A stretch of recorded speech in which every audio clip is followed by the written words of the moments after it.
All right, everybody, we'll get started tonight. Good to see all of you, and hopefully you're all having good weeks so far, and looking forward to making our way toward the last couple of chapters of Ezekiel. We're not quite there yet. We've got one week this week. The plan is to cover chapters 45 and 46, and then we'll finish Ezekiel, Lord willing, next week, and that will set up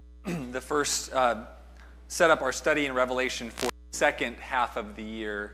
We'll spend 2 quarters going through that, and Scott will be leading that study. Before we get into our text for tonight, Tim is going to pray for us, and so let's all bow and go to God.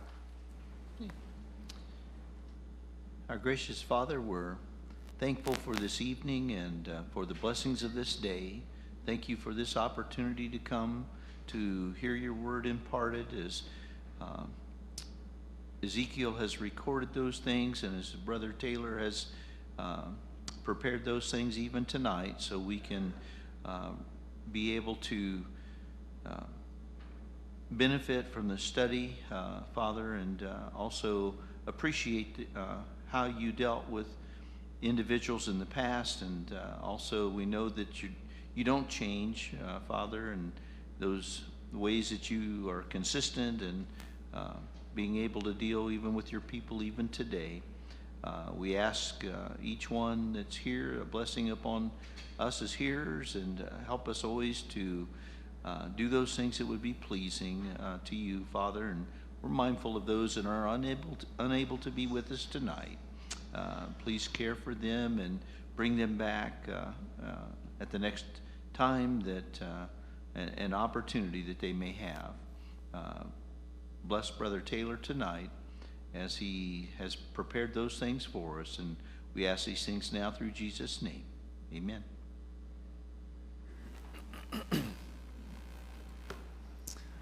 All right, so Ezekiel chapters 45 and 46, just really briefly, remember we're in a section of the book of Ezekiel where Ezekiel is being given vision of,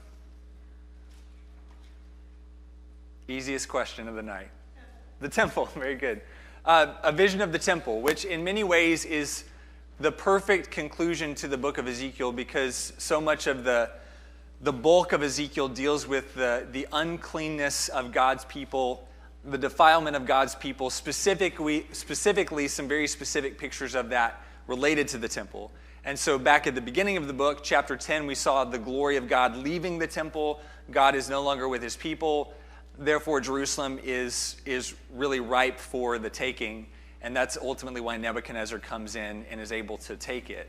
But the second half, or the last part of the book of Ezekiel, is this great prophecy of hope. God restoring his people. He's going to give them a new heart. He's going to put his spirit within them. They're going to be raised up. The valley of dry bones is going to become a valley full of living people, animated by the Spirit of God, eager to do the will of God and turn from their idolatry. And so chapters 40 through 48 are the final culmination of that. Now, I think it's fair to acknowledge that there's a lot in these chapters that is challenging, difficult to follow and make sense of. I don't know how many of you have been trying to sketch out the temple in your workbooks. I wouldn't guess too many of you. There's a lot of detail here that, as we read this, we might kind of gloss over it. But here's how I want you to think about why this is so important, and perhaps why God spends so much time giving Ezekiel details about the temple. Remember from the beginning of our study, what was Ezekiel's background? Like, what was he by trade, or what was his job? What was his job? Maybe that's not the best way to say it, but anybody remember? He was a priest. And remember, according to the dating of the book, it says that he was taken captive in the 30th year, which most likely refers to his 30th year. He's 30 years old when he goes into captivity.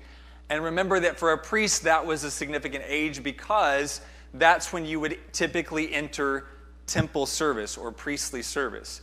So I want you to try to imagine this from Ezekiel's perspective. You have been training and working your whole life to get ready to go into the temple, to the place where God dwells among the people, and to serve, and then you don't get to. Everything that your life has been building up to is taken away from you, and you're taken away into exile. And then that temple that you were looking forward to serving in is completely destroyed and flattened, and it's like, okay, well, there was the hope that I had of kind of, what's my purpose now? And I think in some ways these last chapters 40 through 48, obviously there's collective impact to this, the idea that God is dwelling among his people again. But I think in some ways for Ezekiel on a personal level, it's sort of like I don't know if vindication is the right word, but it's sort of like Ezekiel finally being able to go, even in a vision, to the place where he had worked his whole life to be able to serve. And now God gives him this picture of not a physical temple that was full of corruption and idolatry, but this perfect, ideal picture of what God had always wanted the temple to be like and what he had always wanted his people to be like. And I think when we think of it from those terms, it helps us appreciate all of the details. If you're Ezekiel and you're getting to see this and you're getting the measurements, I mean, this would be kind of like the fulfillment of everything you had wanted to do with your life. And so I think that's a perspective to consider. Now, as it relates to kind of a practical thing for us, we're not training to be priests in an old covenant sense. But I do think that part of the takeaway for us is, if you're somebody who's in Ezekiel's shoes, remember Ezekiel was prophesying to a people whose foreheads were like flint. They were stubborn people. Even though they had been taken into captivity, they still needed to have their hearts changed. And his whole life is given to prophesying to people who really needed to be completely transformed and in many ways were continuing in their stubbornness and their rebellion. And ultimately the reward for Ezekiel is not that people were going to listen to his message and change. In fact, do you guys remember when God finally told Ezekiel, hey, here's what the people think of your preaching? Do you remember what that was or what the people thought of Ezekiel? Anita? That it was myth or it was just a vision that, didn't mean much. Okay, good. So part of it was, they listened to what he was saying, but they didn't actually do anything about it. They didn't take it to heart. Do you guys remember what else they thought of his preaching? Tanya? Entertaining. Yeah, they loved him. They were like, this guy's like a sensual singer. He's like this magnificent performer, and everybody would go out to listen to him or watch him. He'd do all these crazy things, and people just ate it up, but it didn't do anything. It didn't change them. And so what is Ezekiel's reward? It's not that the people are going to change. His reward at the end of the book is you get to be in the presence of God. You get to see what God's going to do. If you're in Ezekiel's shoes, you're living in a situation or a circumstance in your life where you're discouraged because you feel like no matter how much effort you put into people, you try to help them come to the Lord and change, and yet it seems like as much as you try, they try harder to not do that. Then this is ultimately the reward. This is why we persevere, is because at the end of the day, we get to be a part of this grand ideal picture of God dwelling among his people. The presence of God is our ultimate reward. All right, now with that in place, let's talk a little bit about the text in chapters 45 and 46. So far with this description of the temple, we've seen the temple constructed and measured. We've seen the altar and some of the furniture in the temple also being measured and constructed. We've seen those things being cleansed. We've seen the priests being cleansed and beginning their work. But what we haven't actually seen yet is kind of the return to full operation. Like the sacrifices aren't happening, the festivals aren't happening yet, and that's what we're going to see in chapters 45 and 46. Now, starting in chapter 45, what God shows Ezekiel is a little bit of a zooming out. So far, we've measured the temple and we focused on the temple, but now we're going to zoom out and focus on the larger picture of the land around the temple. As you were reading through that, what were some of the things that that were being measured, or what were some of the, how was the land being divided in the first part of chapter 45?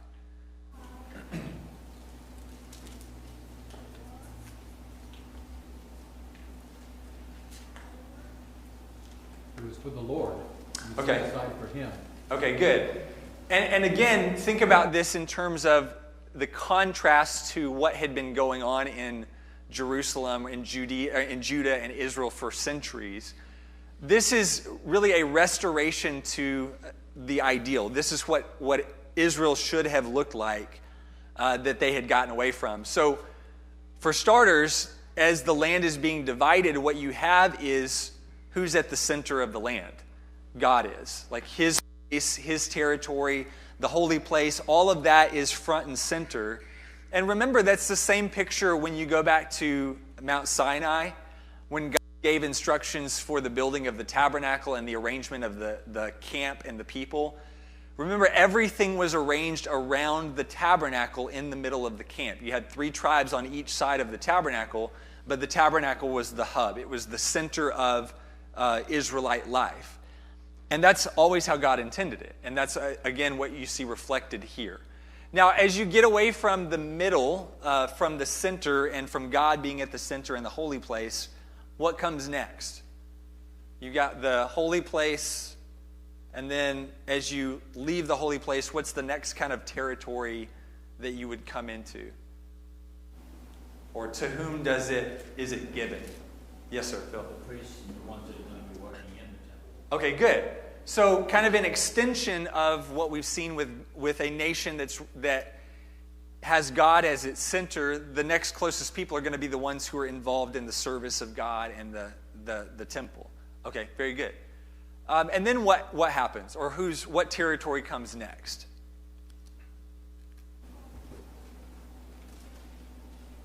You've got the holy place in the middle. You've got territory for the priests. And then building out from there, what territory do you come into next, or what portion? Well, you have the rest of the Levites. Okay. The Levitical tribe, the Good. servants for that. So servants, Levites, ministers, those who would have been facilitators of and participants in temple service. Good. After you leave that territory or that portion, though. Yes, sir, Wayne. The prince or the princes. Good. You see both here, prince singular and then princes plural. We talked about that a little bit last week. Who is this prince, or who are these princes? Some people think that there are messianic pictures here. I think the best way to make sense of this is that this is representative of like the civil authorities and the government leaders in Israel or among God's people. So they're the ones that come next. Now think about, why do you suppose that order might be important here? That you start with God at the middle, you have the priests next and their portion, and then the prince or the princes are outside of that, and then the people are kind of even beyond that. Do you see any significance in that order, in that design? Yes, ma'am. The center is power, and as you work out, less and less power as far as their ability to influence what everybody is doing. Okay, good. So perhaps a representation of the hierarchy here, where the power is centralized, who has it. Very good. Let's see. Jack, yes, sir. Prior to the destruction of Jerusalem, in those years, you could see how there was a real separation from the governmental influences and the intent of God. Okay. And this picture that's being created here is a picture that resembles what God always intended, and that is that those who would reside in positions of governance over His people would be directed by His words and His thoughts and His ideas and His values around honoring God and honoring others. So when you put the princes in that position, they are influenced by God, and in turn their judgments influence the people. Good. So this trickle-down effect coming from God at the center of everything, and then all of that flowing out to the people. Very good. And I think if you contrast that to what had become of the nation, you probably, if you would organize it based on what you were seeing in Jerusalem in 600 or in 590 or something like that, that organization would probably be very different. You would have a nation where power was centralized among the prince or among the king, and maybe at different times more so with the priests and that sort of thing. But even when you have priests who are in power, and if the priests are corrupt, it still doesn't have God at the center. And I think that's what was often the story of Israel and Judah, both when they were unified as one nation and then certainly when they were divided, is that a lot of times there was, instead of God at the center, you had a power struggle, perhaps between kings and prophets or between kings and priests. There were times where kings would set themselves up against God, and you'd have priests who were trying to correct them. You'd have prophets that were trying to warn them. But eventually, and this is what God warned would happen when the people wanted a king, eventually the power these kings were given and the authority was something that they continued to crave and to exploit and just to try to get as much of it as they could. So you get a country or a nation that had the king at the center of its life. And it looked essentially like every other nation around them. So this is a restoration of the ideal, as has been mentioned. God is the king. In fact, don't miss that. He doesn't talk about kings, he talks about princes. Why is that? It's because God was always supposed to be their king. And when they asked for a king, what God told Samuel is that they haven't rejected you, they've rejected me as their king. I'm supposed to be their king, but they've asked for a human king. So God is now the king of this nation, and you have the order that was set up in the beginning. Before there were ever kings, there was a priesthood. There were the Levites, those who served in the tabernacle and in the temple. And so this is a restoration of that ideal. All right, any other observations? And this kind of carries us in chapter 45 down through verse 48 or so. We'll look some more at some of God's instructions to these princes, but any comments or questions up to this point? Yes, sir. You see, as we get into Revelation, that at the end of Revelation, you see this same picture coming back, where God is in the center and everything flows out from there. And so you certainly see that comparison between Ezekiel and Revelation, with that coming together the way it's supposed to be. Good. And I think that's the takeaway for us. We're not Jewish, we're not under the old law, and so a lot of the significance of this might be lost to us. But I think that's the idea. It's that through Christ, what God is doing is recreating this ideal kingdom, or he's making it into what he always wanted it to be. We get to be a part of that. So what the Jews would have appreciated about this perfect ideal temple where everything was clean and holy and God was there, that's a similar offer to us. We get to be in the presence of God in this place of perfection, and that's the kind of imagery we'll see when we get to Revelation. Good. Yes, sir. Wait. Well, for us, looking at it, if you look at from like 9 on through 13 or 15, really is an exact model of what a perfect governing person does. Good. It says, this is what you were, but this is what you're going to be. Good. This is what you need to be. So you have a call for these princes to put away the things that had corrupted them in the past, things like violence and destruction. You have that mentioned in verse 9. Put away violence and destruction and practice justice and righteousness. Stop your expropriations from my people, declares the Lord God. This was one of the things that they had been guilty of, is instead of using their authority and their power to serve the people and facilitate the people's spiritual livelihood, they use their authority and their power to gain things for themselves. Think about Ahab and Naboth. Somebody who sees a vineyard, he's got the power to take the vineyard, and so he does that. He uses this authority for selfish purposes instead of for the benefit of the people. So again, I think what we have here is a restoration in this ideal of even leadership that is ideal.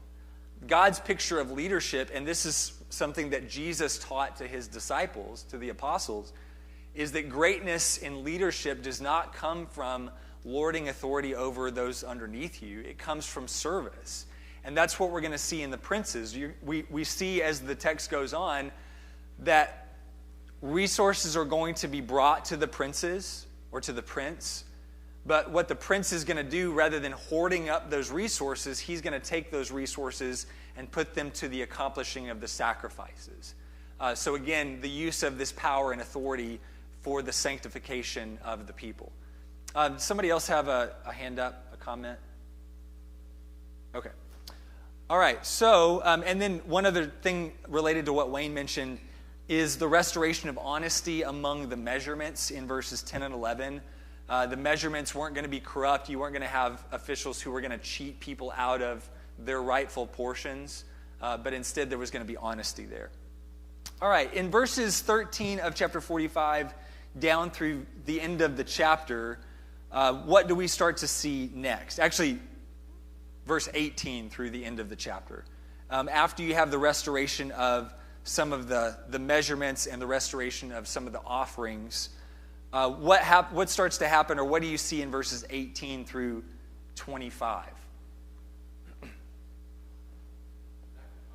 Good. Sacrifices are going to come back, and this is what we haven't seen so far. We've seen the sanctification of some of the furniture, of some of the altars, but things haven't gone back to actually, daily, regular sacrifices. And that's where we're going to start to see here in chapters 45 and 46. What was it specifically, or when was it specifically, that these sacrifices were going to take place? There are three particular instances or times that are identified here at the end of chapter 45 that sacrifices would be offered. Did anybody notice when those were? Two of them correspond to Levitical holy days or feasts. One of them seems to be the first time that we've seen this particular date show up in connection with sacrifice and worship. But what did you see there? Even if you don't remember the feast, what days show up in this text?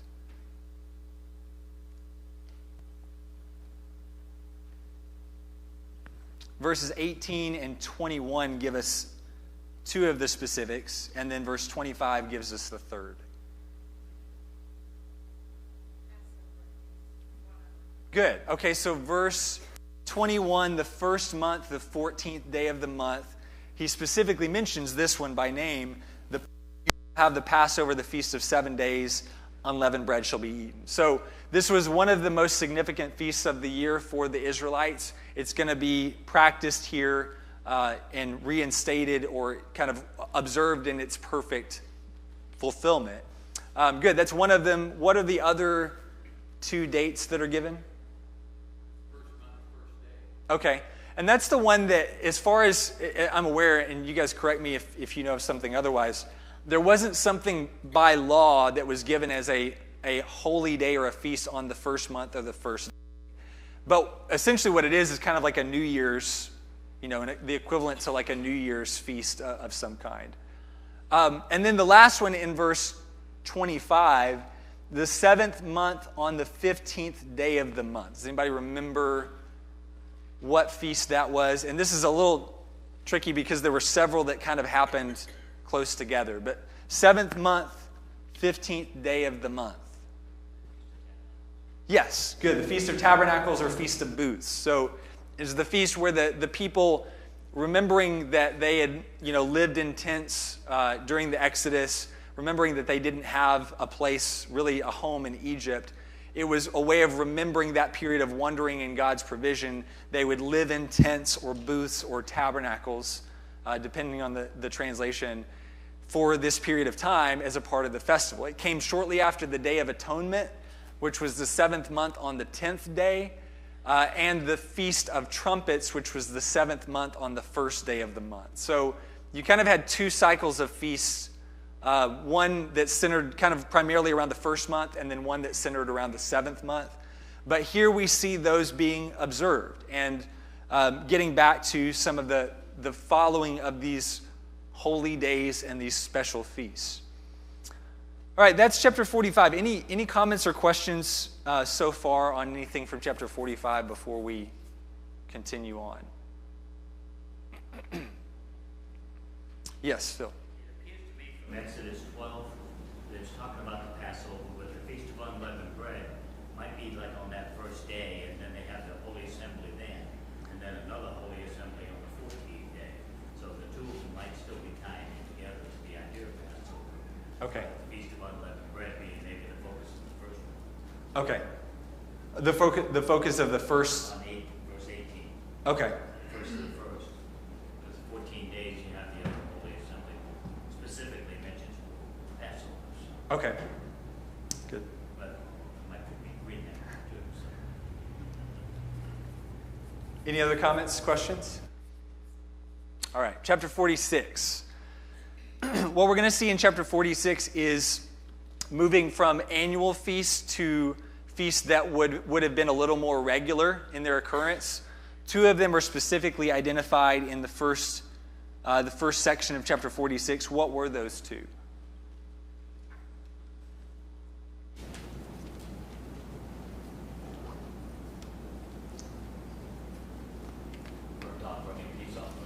Well, those are the offerings. I'm talking about the holy days. Sorry, I may have been unclear about that. But what two holy days are mentioned in chapter 46? Sabbath day was one, Tanya?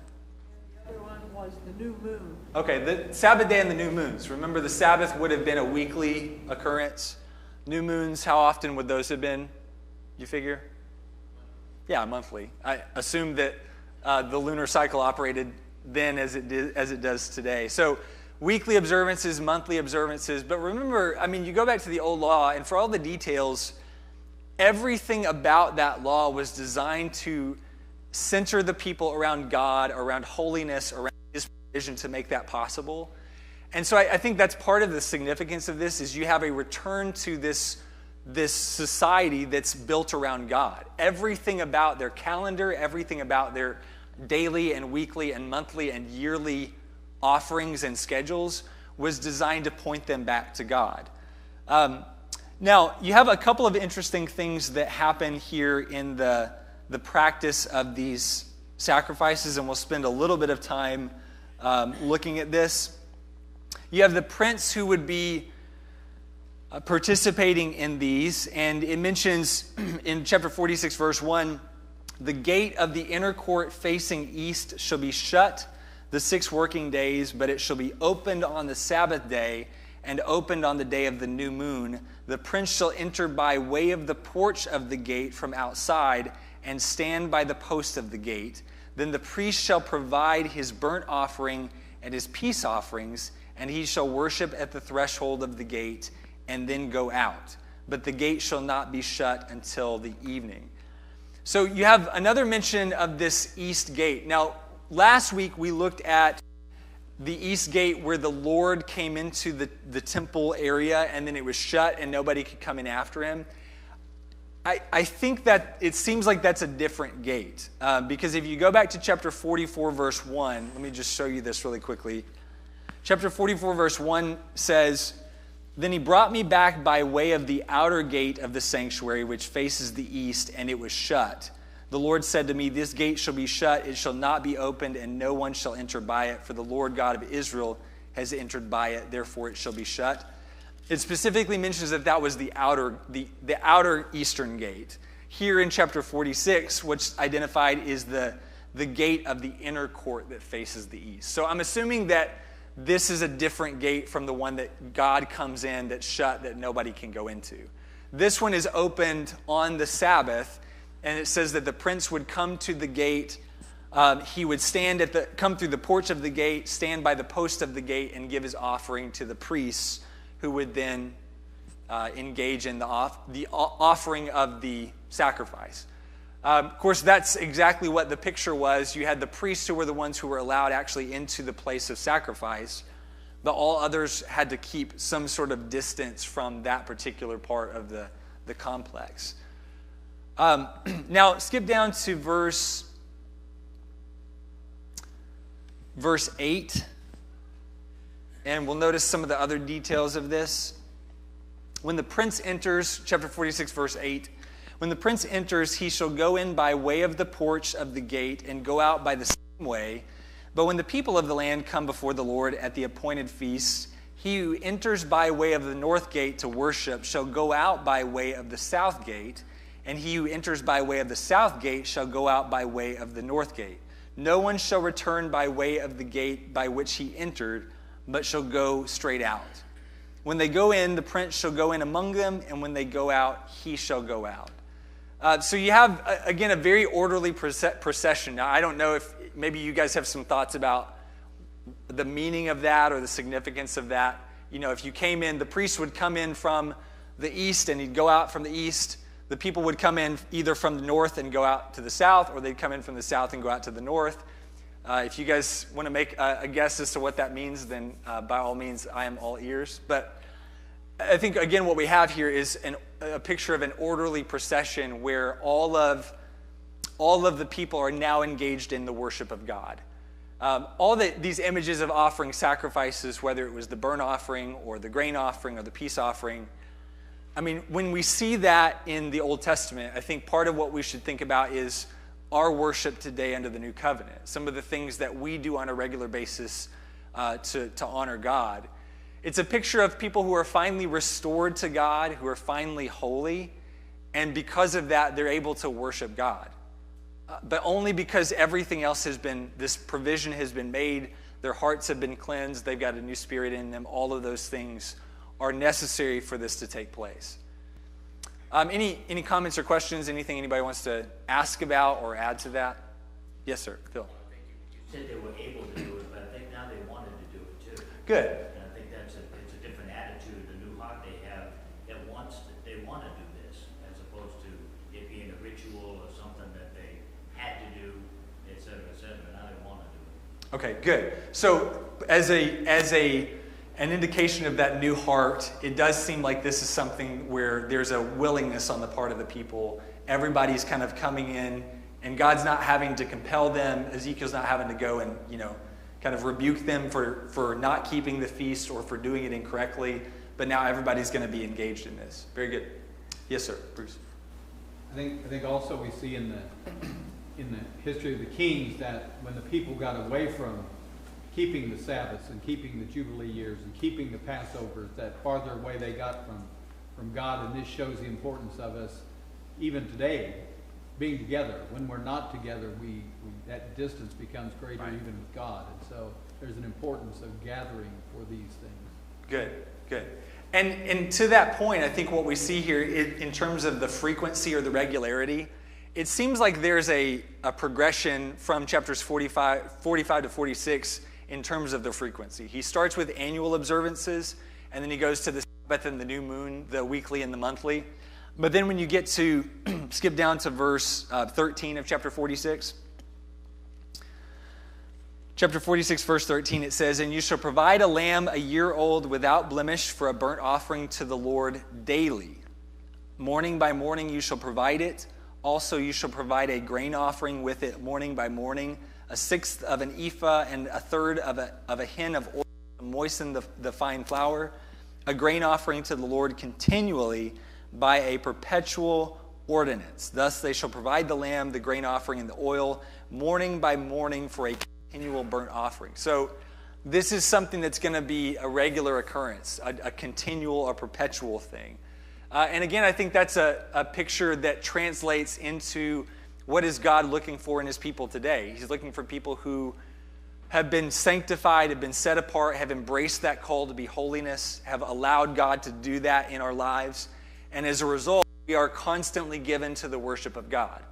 Not just once a week or a couple of times a week when we gather at the building, but on a daily, on a continual or a perpetual basis.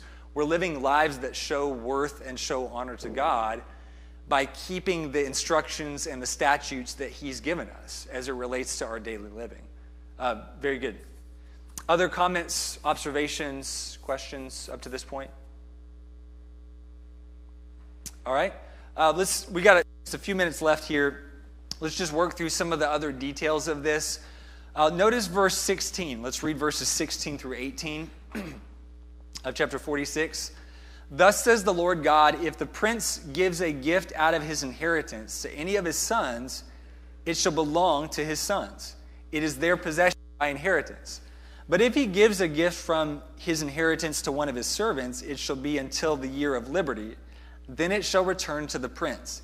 His inheritance shall be only his sons. It shall belong to them. The prince shall not take from the people's inheritance, thrusting them out of their possession. He shall give his sons inheritance from his own possession, so that my people will not be scattered, any one from his possession. And I think this goes back even to what Bruce mentioned, that idea that God's people are going to be drawn together in close proximity. Even in chapter 45, as the land is being distributed, it's interesting that the priests and the Levites and the ministers in the temple are now in the portion of land that's immediately around the temple. Remember at the end of, I think it was chapter 44, God gave them an inheritance that was distributed throughout the land. And when you go back to the time of the conquest under Joshua and when the land was divided up by tribes, where was the tribe of Levi? What land were they given? Okay, not in terms of like a chunk of tribal land like the other tribes. Good. But what were they given? Okay. Cities, good. Let me go. I'm not sure what order things happened, but Jack, Wayne, and Anita. They were given specific locations or cities where they were to inhabit, but their service was to God. Okay, good. Wayne, do you have anything you want to add to that? No, just they were through all the tribes. Okay. And for service to God, and most of their cities were the cities of refuge too. Okay, good. So you have that, Anita? Well, they were also given some pasture land, as I recall. Okay. So that they could, grow food and that kind of thing. Okay. And then you also had provisions for them from the people. I mean, the people were to give a tenth of everything that they had to the priests so that the priests would be provided for in the absence of this land that everybody else got. So it's interesting. You have, people who are set apart in service to God, but spread out all over the nation. When we get to chapter 45, what we saw is that now they're going to be gathered in proximity to the temple. And then the people are going to be just kind of on the prince is going to be next, his portion, and then the people on the outside of that. But everything's kind of being pulled into this center of life, which is based on God. And then with those specific instructions about the land, the prince and his land, he's able to give it to whom? His sons and one other group.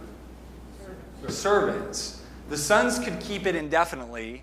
The servants could keep it, but only until, I think, what's called the year of liberty in verse 17, the year of Jubilee, like the 50th year where everything would go back to its original inheritor. And the specific reason that's identified in the text is that the prince does this so that he won't take land from everybody else.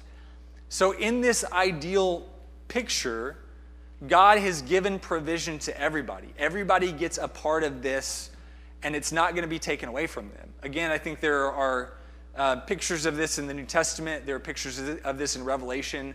God's provision for a place where everybody can be in his presence, and there's no jockeying for position. Nobody's going to run out of room or get left out. And that's, again, in direct contrast to what had happened in the kingdom. You had people fighting for land. You had people taking from each other and not giving back according to the laws of Jubilee. But in this ideal picture, that's no longer going to happen. All right, and then the last thing we have in chapter 46 is a picture of these boiling places, which is kind of interesting. These are places where two of them are identified. One was for the priests and one was for the people. But these places were for the purposes of baking the grain offering and boiling the guilt offering. So baking grain offerings, boiling animal offerings, but it was for the preparation of these sacrifices. Again, I think all of this goes back to that picture of a perfect kind of divine or heavenly, I don't know if you want to call it a utopia, but basically everything, this society functioning as God intended it to function. So that's what we have in chapters 40 through 46. Next week, this is all going to lead up to one of the coolest pictures, I think, in the book of Ezekiel, of what Ezekiel's going to see happening from the temple. It's not just going to affect the Israelites, but it's going to be something where these blessings are going to be offered essentially to all of the world. And we'll pick up there. We'll see that next week. All right, any closing comments or questions? Yes, sir. I think it's interesting, too, that God gives all the dimensions, all the plans, all the instructions. These are God's plans. And so it's not like, well, you just figure out something. You know, he made them very specific, what he wanted, when he wanted, where he wanted it, who was doing it. Good. So he never leaves that in doubt. Good. And gives us the instruction. So all of the preparation is God's. All of the provision is God's. The people are here because God allows them to be here. But he calls them to be different. He calls them to be holy, to see the importance of this separation. And I think the picture is because these people realize what God's done for them, they're going to look back at who they used to be and say, we're disgusted by that. We don't want to be that anymore. God, we are your servants. Very good. All right, Stan, last word. Is there any significance to the boiling places under the walls? All right, that's the last word. Class dismissed. I don't know. I haven't come across anything that suggests. Are you talking about specifically the walls where the people boiled? Or are you just talking about the boiling places in general? Boiling places in general. Mentions there in verse 23. The masonry? Yeah. I really don't know. It could just be something kind of symbolizing that this was a place that was supposed to be separate from everything else. One thing that's pointed out is you had to separate the priests' boiling places from the people's boiling places because according to verse 20, you didn't want to bring things out into the outer court to transmit holiness to the people. So some of the separations seem to be to kind of honor this idea of sanctification, holiness. As far as the masonry in the people's boiling places, I'm not really sure. So if anybody has any thoughts about that, I'd love to hear from you on that. But wish I had a better answer, Stan. Sorry. All right, thanks everybody. Next week we will finish up Ezekiel. And as always, appreciate your thoughtful participation and comments.